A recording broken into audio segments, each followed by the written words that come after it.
Bonjour à tous, aujourd'hui dans cette vidéo, je vais vous donner 10 astuces pour économiser votre argent. Première astuce, faites vos courses avec de l'argent liquide. Par exemple, vous vous attribuez un budget pour le mois, un budget mensuel, regardez ce que vous dépensez, faites un petit calcul et puis vous allez retirer cet argent en début de mois. Vous conservez votre argent liquide dans une enveloppe, vous en prenez de temps en temps dans votre portefeuille quand vous allez faire vos courses. Comme ça, vous allez vraiment savoir ce que vous dépensez. Deuxième astuce, achetez un maximum en occasion. Je vous le répète souvent, mais ça coûte beaucoup moins cher. Dernière chose que j'ai acheté, c'est le cartable de Noah qui m'a coûté 3 fois moins cher que si je l'avais payé neuf. Donc, acheter d'occasion, ça ne vaut rien. Par exemple, ça, mon t-shirt là que j'ai sur moi, je l'ai payé d'occasion et je l'ai eu pour 2 €. Troisième astuce, eh bien tout simplement de passer au zéro déchet. Parce que le fait d'enlever, d'éliminer beaucoup de choses qu'il y a dans la maison, ça vous fait économiser dans les produits d'entretien de la maison, dans des produits d'hygiène pour vous. Bref, vous faites de réelles économies. Donc faire du bien à la planète, oui, mais vous faites aussi du bien à votre porte-monnaie. Quatrième astuce, limitez au maximum vos abonnements. Que ce soit du Netflix, de l'abonnement sportif à la télé, de l'abonnement pour de la musique. Est-ce que vraiment vous vous en servez? Est-ce que vous pouvez faire autrement? Posez-vous les questions et limitez vraiment tous ces abonnements.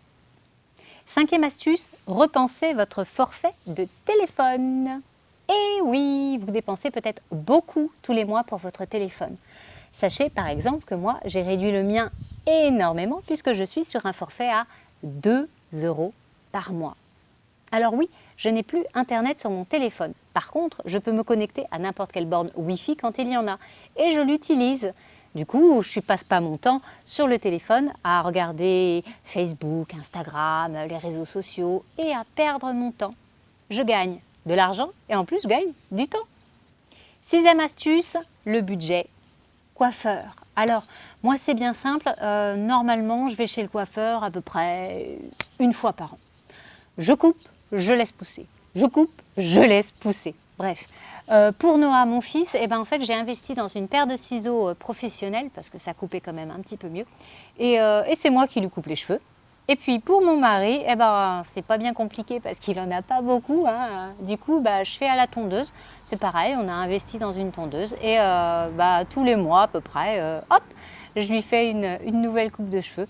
On dépense très peu du coup en coiffeur.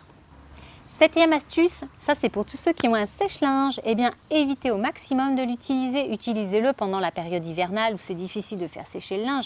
Par contre l'été, stop, non. Dès que vous avez la possibilité, vous étendez votre linge dehors à l'air. Non seulement il va sentir bon, et puis en plus, l'air, c'est gratuit. Huitième astuce, ça c'est pour les nanas, on est entre femmes. C'est d'arrêter d'acheter des tampons, des serviettes hygiéniques et tout ce genre de choses que vous utilisez tous les mois. Mais au lieu de ça, vous investissez dans une cup. Une cup que vous trouvez en magasin bio, que vous pourrez trouver sur Internet également, et qui va vous permettre d'avoir une réelle satisfaction pendant vos menstruations, de faire du zéro déchet et puis d'économiser quand même. Parce que quand on fait le calcul sur toute une vie, ça nous coûte énormément. Neuvième astuce, eh bien c'est tout simplement peut-être de réfléchir à déménager dans plus petit. Est-ce que votre logement est trop grand?